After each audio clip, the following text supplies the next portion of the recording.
Hi, welcome to Sage Health TV. I'm Dr. Angela Yeagley. Today I want to talk to you about I feel like a timely subject, which is stress and how stress negatively impacts your hormones. And that's your thyroid hormone, your adrenal hormones, and your reproductive hormones. And how can you then balance them naturally? You know, what are the treatments that are available? So today we're going to go over a lot. And if you would like further details, instead of trying to write it down as I'm talking, please see our blog. So all of the recommendations, the herbs, things like that will be in there. So it can be a great resource. Okay, so first I actually want to kind of talk about the main cause first, which is stress. So today happens to be, that I'm filming this, the undecided day of our presidential election. So we don't know. So pretty stressful. So I use these techniques myself, definitely, and recommend them to my patients that come in. So, and with quarantining and the virus, I mean, this is a pretty heavy time for people. And so I feel like we really have to be mindful, and we have to pull in all available resources for ourselves, to really, maybe pull back from a stress mindset and focus, really change our focus to the positive things that are surrounding us. So that's the first thing I want to talk about. So really, when we're future thinking, many times that lead, like, oh, what's going to happen? This is happening, that's happening, but it hasn't happened.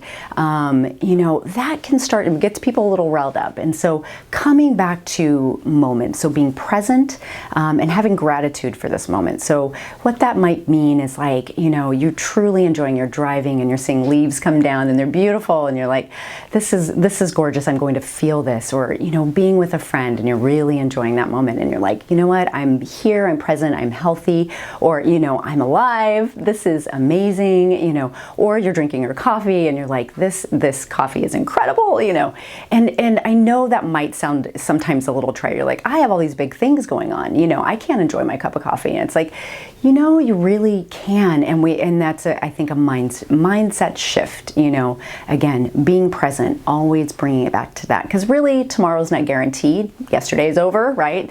We need to come back to center. So the next part, this is a recommendation actually. This person, Brendan Burchard, he's a personal and marketing coach. I think he's pretty amazing if you want to check him out. But he was talking about something that I just thought was incredible. And again, it's about coming back to the moment, and it's increasing everything by a moment of 2. And I know that sounds really strange, but like, say if you are, you're meeting with someone, whether it's your friend and you're giving them a hug, hold on to them for just 2 more beats. You're conveying that intention of being present. If you are, holding somebody's hand, like, or you're looking at them, like really be intentional of saying, like, I am present, I'm here. When I heard that, I thought, oh my God, that's so good, because we're so quick these days, right? You see someone, hi, how are you? And you care about them, but it's fast, right? So be intentional, stop, be here, Do it for 2 more seconds. So I challenge you to do that. So anyway, so let's move on. So I really want to get into the hormones. And the reason why I'm really focused on the stress, because, what I'm about to tell you is that, stress actually really negatively impacts our hormones. And so, yes, we can do the bioidentical treatments, we can do the herbs, which I think we should, and it's all great.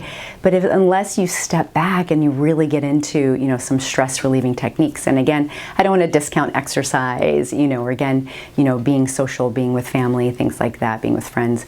But you need to incorporate that as part of, these treatments. So first one, thyroid, low thyroid. Stress will actually reduce your amount of thyroid hormones. So that's free T3, T4, and actually will suppress your TSH, which is coming from your brain to stimulate your thyroid. So ways actually, if it's really suppressed, sometimes we actually give bioidentical thyroid hormone.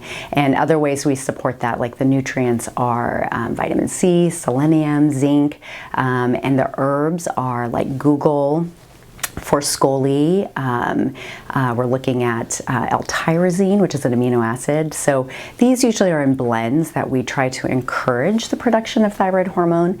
And they can be helpful, but sometimes, again, if the thyroid is really low, and that can feel like, if you haven't had it measured, sometimes that can feel like fatigue, hair loss, slow metabolism, sometimes feeling a little puffy.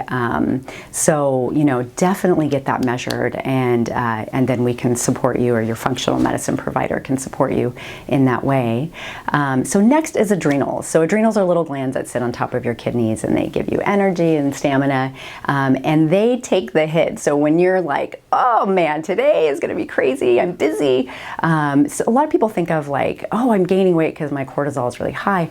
Really, it's only, over time, it has a momentary blip up, and then really it goes and it's depleted. And that feels like, again, being tired, lack of motivation, difficulty getting out of bed because of fatigue, and difficulty sustaining energy throughout the day because you're tired.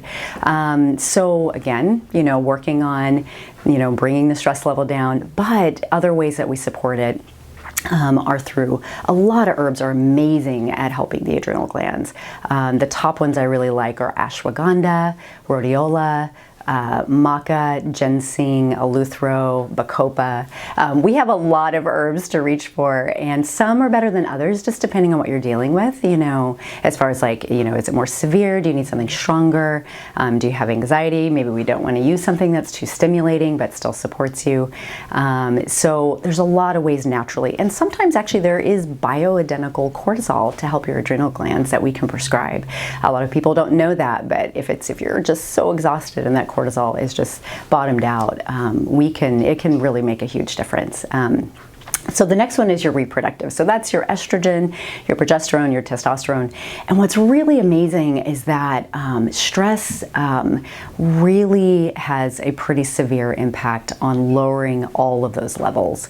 I had a really amazing conversation with one of the top fertility researchers at UW, and after a 12-year study, what they found, looking at couples trying to conceive, that the number one, it was like 99, percent of people who are trying to conceive that couldn't.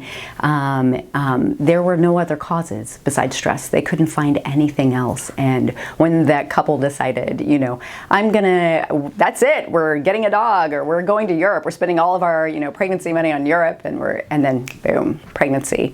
And I've seen that actually in patients over the years. So what can we do to help those hormones?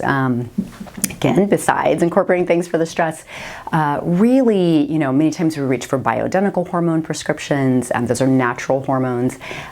We look for, there are herbs that can help. The estrogen type herbs are like flaxseed, soy, borage oil, evening primrose oil. Those are they all support that phytoestrogen, or the estrogens in your body. For progesterone, we look at chaste tree or wild yam. Those also have like a progesterone type effect, which can help sleep and help balance mood and feel calm, things like that. So, and then testosterone, sometimes we'll support it with DHEA, but really that, if it's really low, again, we work, on healing the body, as well as sometimes bioidentical prescription of testosterone. So, a lot to talk about here. Please, I know this is a lot of information. If you have questions, please reach out to us. Our goal with our people is to, meet you where you're at and give you a personalized plan. Sometimes people have all of these things, believe it or not. You have all the low thyroid, low adrenal, low hormone. And so the last thing I'll say, with stress, really probably one of the top things you can do is reach out to people. There is a lot of research on people thrive with social support. And I know that's really hard right now because we can't really see our people, but even if it's through Zoom or the phone, that can make a difference. And definitely consider us a resource as well. So thank you so much for joining us, and I look forward to seeing you next time.